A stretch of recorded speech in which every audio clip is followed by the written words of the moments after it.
tudo bem? Sejam bem-vindos novamente ao meu canal. Já se inscreva, não se esquece de se inscrever, de curtir, de ativar o sininho. Opa, de ativar, não, meu Deus. De ativar o maravilhoso sininho, para quando eu postar algum vídeo vocês já forem lembrados pelo YouTube com alguma notificação. Bom, gente, eu vim falar aqui um assunto assim curioso, né?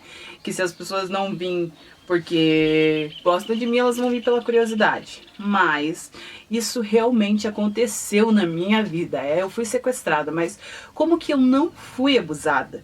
Bom, antes de tudo isso, eu quero deixar para vocês um versículo, Salmos 17, 6, que fala: Eu clamo a ti, ó Deus, pois tu me respondes. Inclina para mim os teus ouvidos e ouve a minha oração.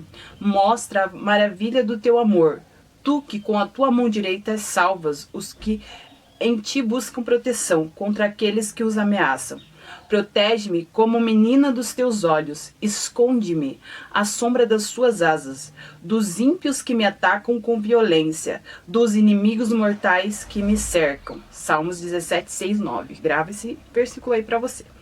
Bom, gente, eu coloquei o tema assim: a dor pode curar, pode ser usada para curar, né? Então, assim, isso que aconteceu, na época que aconteceu, eu tinha 13, 14 anos, né?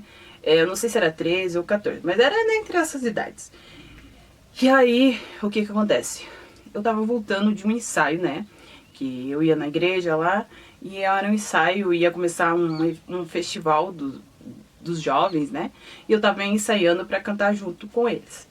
E aí, uma pessoa lá da igreja, com a filha dele, que era minha colega, eles, né, foram me levar pra casa e eu fui de carona com eles. Só que eles não sabiam que minha casa era na Descidas. Eles acharam, porque eu falei, né, me deixa aqui e tal, porque eu não queria incomodar mais. E eu falei, me deixa aqui que, né, eu vou. Só que eles acharam que a minha casa era na esquina. E aí tá, eu desci do carro e quando eu tava descendo a rua, o motoqueiro, ele pegou, deu a volta lá embaixo na rua e veio e parou na minha frente. Ele, né, de certo olhou que não tinha ninguém e parou na minha frente. E aí fez uma pergunta muito aleatória e eu falei, não, eu não sei. E aí ele pegou e falou, sobe na minha moto. E aí, tipo, ele mostrou como se tivesse uma arma e falou assim, sobe senão eu te mato aqui. E eu, tomada pelo medo, eu embarquei naquela moto. Subi, né? E aí tá, o cara foi tão cafajeste que ele me deu um capacete, olha só. E aí tá, aí eu subi. Aí de repente ele começou a fazer perguntas muito indecentes, né? Só que assim, gente, eu não tava com uma vestimenta assim, tipo assim, que fosse pra mostrar alguma coisa. Não, a minha saia era larga, eu tava até com a saia até o joelho, né? Eu tava com uma roupa decente, eu tava até com um All-Star que era um número maior que o meu, então eu tava tão decente e ridículo, então não tinha como alguém olhar pra mim, sabe, me desejar, porque, né, era só um cara com a mente perturbada mesmo pra querer raptar, né, eu na época.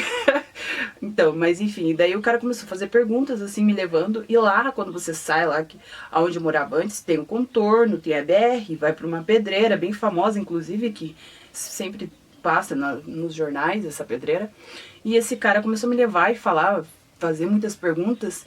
Quando eu percebi o que ele queria fazer comigo, na minha cabeça se passou, pronto, esse cara vai me abusar, me estrupar, né, e vai me abandonar, e vai me matar, sei lá. Eu entrei em desespero assim, e aí eu comecei, a falei, bom, se Jesus disse que cuida da gente, que salva a gente, então eu vou, né, falar dele, né, eu vou pedir socorro pra ele. Eu comecei, Deus, por favor, Jesus, o Senhor morreu na cruz, me salva desse homem. E comecei a falar, moço, Deus pode te salvar, Deus pode te libertar, pode perdoar os seus pecados, pode te ajudar, não faz nada comigo, Deus pode, Jesus morreu na cruz pela tua vida. E eu falei, Deus, se o Senhor me livrar desse homem, eu vou contar o testemunho a minha vida inteira, eu vou falar pra todo mundo que o Senhor existe, que o Senhor é real. E eu falei tanto, e ele me levando. E aí quando chegou na pedreira, e eu falando, ele pegou e virou e me deu um tapa. Só que eu tava de capacete, e mesmo assim foi forte, né? E eu, tipo, me assustei. E ele falou assim, cala a boca. Daí eu calei, né? Fiquei quietinha. E aí ele pegou e foi virando a moto. E aí, né? Eu não sei o que se passou na minha mente, mas eu fiz uma pergunta, pra onde você vai me levar agora? Daí eu pensei na minha cabeça que ele ia me levar mais pra longe ainda, né? Ia pegar a BR e ia levar mais pra longe, pro lugar que eu não falasse tanto, porque eu tava falando bastante, né? E aí ele falou, eu vou te levar de volta, cala a boca. E aí ele foi me levando de novo. Quando ele me levou, ele me deixou na BR. Aí eu desci, né, entreguei o capacete pra ele e ele olhou e falou assim, agora você vai e não olhe pra trás, porque se você olhar eu meto um tiro na tua cabeça. Provavelmente ele tava com medo de eu pegar a placa, alguma coisa parecida, né. E aí eu peguei, corri. Quando eu entrei, né, que daí eu tive que passar por um carreiro, assim, uma carreirinha, assim, de terra pra chegar até onde eu morava. E eu corri no meio daquele mato, assim, que tinha que passar pelo mato. Corri, entrei dentro do terreno. E eu comecei a chorar desesperadamente, a gritar. Meus pais não estavam, quem estava era a minha falecida avó Maria. E ela me socorreu, me deu um copo com água de açúcar. E eu não conseguia nem falar, porque daí ali caiu a ficha. Ali eu comecei a chorar. Ali eu percebi do que Deus tinha me livrado, né? Que Deus existia, que Deus era real, que Ele tinha me protegido, né? E aquilo só que gerou um trauma psicológico na minha cabeça, porque eu tinha medo de moto, eu não podia ouvir barulho de moto, até hoje às vezes eu tenho um pouco de receio, assim, de barulho de moto. E assim, e eu fiquei, né, sempre quando eu ia dormir virava, eu lembrava daquele olhar. Eu não fiz nenhum acompanhamento psicológico, nada assim na época porque a gente era muito ignorante, assim, e nem fiz um boletim de ocorrência. E isso fez com que as pessoas, porque daí todo mundo começou a ficar sabendo onde eu ia na igreja, em todos os lugares, na escola, e isso gerou um falatório que eu estava tentando chamar a atenção das pessoas, que era mentira, que era um namorado meu que tinha me sequestrado e eu não queria contar pra ninguém. E claro que isso é tudo mentira. E como eu era uma adolescente que não tinha voz na época, então, né, falaram assim, é melhor você ficar quieta. E aí eu fiquei quieta e não falei mais nada, então isso foi abafado. E o que aconteceu? Só que durante isso, como se espalhou, no colégio um dia eu estava sentada esperando a aula começar e uma menina entrou dentro da sala. Essa menina, ela entrou dentro da sala e ela olhou pra mim e falou, como que era esse motoqueiro e tal? Daí eu falei, ele era desse jeito e tal. E esse motoqueiro, na época, ele estava rodeando, né, a região e ele já estava pegando meninas, então eu não tinha sido a primeira, ele já tinha pegado outras mulheres, já tinha concluído o que ele queria fazer. E aí ela olhou pra mim e falou assim, como que ele não abusou de você? Daí eu falei assim, ele falou que eu fui a única que não tive sorte, eu falei muito de Jesus, de Deus, né. Daí ela falou assim, realmente você teve sorte, porque eu não tive a mesma sorte que você, eu fui abusada. E eu fiquei tipo, meu Deus do céu, realmente eu recebi um livramento, Deus tá comigo, né? Não que Deus não estivesse com ela, mas naquele momento o único socorro que eu tinha era Deus, era Jesus Cristo, era aquilo que eu conhecia. Eu não sei se porventura, porque na minha visão, só olhando, porque só dava pra ver o olho daquele homem, parecia que ele estava drogado. Ele não estava no normal dele, sabe? Você sabe quando uma pessoa não está no seu normal. E então, né, aquilo foi passando e todo mundo fica quieto, não fala nada, porque você não fez nenhum boletim de ocorrência. Então, é melhor você ficar quieto porque as pessoas não vão acreditar em você. E durante muito tempo isso ficou no meu coração, porque eu precisava falar, eu precisava dizer para as pessoas que Deus é real, que Deus ele te socorre quando você pede socorro para Ele, sabe? Então, eu sei que hoje em dia, a cada minuto, a cada segundo tem alguém, alguma mulher sendo abusada, alguma mulher sendo sequestrada, alguma mulher sendo morta ou sofrendo algum tipo de agressão dentro de casa. Mas eu quero dizer para você que o teu socorro vem do Senhor. Deus é o teu socorro. E se você clamar a Ele, não importa a situação que você tiver, você vai conseguir sair disso. Claro que esse testemunho hoje eu consigo falar melhor, eu consigo dizer melhor, mas por muito tempo eu não conseguia falar. Hoje eu entendo muitas coisas que antigamente eu não entendia. E isso veio, na verdade, para mim entender o poder e o sobrenatural de Deus, sabe? Porque eu acredito que quando o abusador ele quer fazer algo, ele vai até o fim. Ele não para. E o único que fez ele parar naquele momento foi o poder sobrenatural de Jesus Cristo. E é por isso que eu acredito tanto em Deus, é por isso que eu professo tanto Deus, independente do que as pessoas pensam sobre mim, porque as pessoas nos olham, elas nem nos conhecem, nem conhecem a nossa rotina diária, elas não conhecem como que é a nossa vida, mas elas nos definem por segundos olhando pra gente. Sabe? Às vezes somos julgados, na verdade, vem um peso sobre a gente, sobre um olhar que a pessoa nos definiu. Mas eu quero dizer pra você que não importa o que as pessoas disseram ou falam de você, te definiram, disseram que você estava mentindo, que isso não é verdade. Quando for o tempo certo, você vai poder ter a oportunidade de testemunhar, de falar aquilo que Deus quer para sua vida. E aquilo que Ele quer dizer através de você.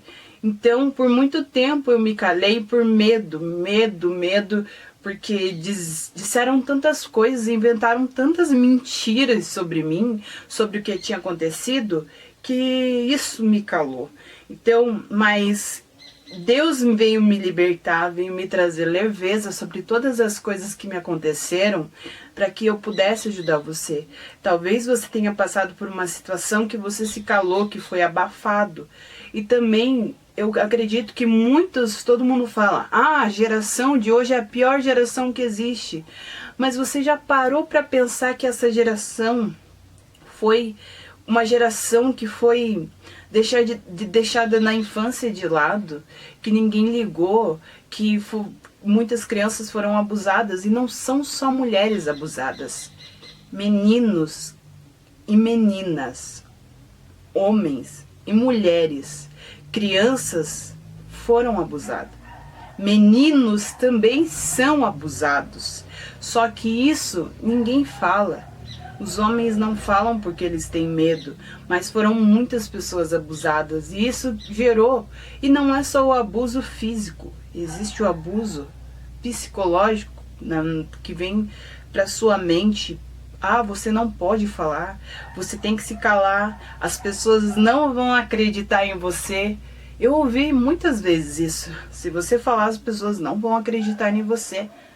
Então eu quero dizer para você que o que me fez falar, na verdade, foi a força de Deus. Porque se fosse por mim mesma, gente, eu não falaria, né? Então eu quero deixar para vocês esse versículo, que você é menina dos olhos do Senhor. E Ele tem muito, muito, muito para fazer através de você, da sua vida. Não desista agora, não desista dos teus sonhos. Eu tô lutando pelos meus, mesmo com todos os meus afazeres, porque, gente, coisa para fazer, meu Deus, não falta. Mulher tem muitas coisas para fazer, mas eu decidi separar esse momento para falar aquilo que Deus fez na minha vida e por que eu acredito tanto. E isso doeu, claro, doeu muito durante muito tempo. Não doeu tanto o sequestro, mas doeu mais o que as pessoas falaram e disseram. Mas eu decidi que toda a minha dor, da minha história, de tudo aquilo que eu vivi, ela vai ser usada não mais para deixar eu parada, estagnada no lugar, mas sim para curar as outras pessoas, para transformar vidas. E se isso chegar para alguém que precisa, já valeu o meu dia. E eu quero dizer para você também que aquilo que você sofreu não é para você pegar e ficar com ódio, porque o meu desejo maior é que esse homem tenha realmente encontrado Jesus Cristo, que ele tenha realmente mudado a vida dele, sabe? E pagar a justiça de Deus, gente, não falha. A humana, ela pode falhar muitas vezes, mas a de Deus, ninguém pode escapar da justiça de Deus. Então, eu tô usando a minha dor, aquilo que eu sofri, muitas das vezes calada, fiquei quieta, mas agora Deus tá fazendo uma coisa tão maravilhosa na minha vida, que eu falei, cara, nada vai me impedir de... Pode vir crítica, pode falarem, pode inventarem coisas sobre mim, eu não ligo mais, sabe? O que eu estou fazendo é pro reino. E o meu maior tema de vida tem sido reino e justiça, sabe? Buscai primeiro o reino de Deus e a sua justiça, e as demais coisas vos serão acrescentadas. Então esse é meu tema, reino e justiça. Então eu quero dar um abraço, mandar um abraço para cada um que tá assistindo, assim, se sentindo abraçado por mim, e continuem, né, vendo os meus vídeos. Se você tem algum testemunho, algo que aconteceu na sua vida, que Deus te livrou, deixa aqui embaixo nos comentários, eu tenho certeza que vai ajudar alguém. E se você sentir de mandar para alguém, manda também, gente. Gente, Deus abençoe, que Deus cuide de vocês, proteja, e lembre-se, Ele é o nosso socorro na hora da tribulação. Deus abençoe.